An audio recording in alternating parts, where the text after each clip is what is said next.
அவர்கள் சந்ததியானது ஜாதிகளின் நடுவிலும், அவர்கள் சந்தானமானது ஜனங்களின் நடுவிலும் அறியப்பட்டிருக்கும்.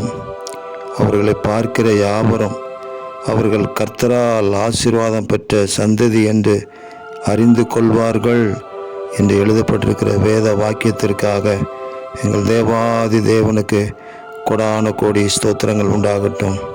ஜனங்களுக்கு நடுவில், ஜனக்கூட்டங்களுக்கு நடுவில் நாங்கள் உம்முடைய பிள்ளைகள் என்று அறியப்பட்டவர்களாக இருக்கும்படிக்கு எங்கள் தேவன் எங்களை உங்கள் நாமத்தின் நிமித்தம் ஆசீர்வதித்து எங்களை பார்க்கிறவர்கள் கிறிஸ்துவின் மகிமையை பார்க்கும்படி இந்த காலங்களில் அதிசயமாக நடத்துவீராக.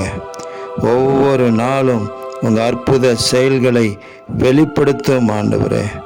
என் ஜனம் ஒருபோதும் வெட்கப்பட்டு போவது இல்லை என்று சொன்னீரே, அந்த ஜீவனுள்ள வார்த்தையின்படி அற்புதமாக நடத்தி ஆசீர்வதித்து உங்கள் நாமத்தை மகிமைப்படுத்துங்க. இரட்சகர் இயேசு கிறிஸ்துவின் நாமத்தில் ஜெபிக்கிறோம் பிதாவே. ஆமேன், ஆமேன், ஆமேன்.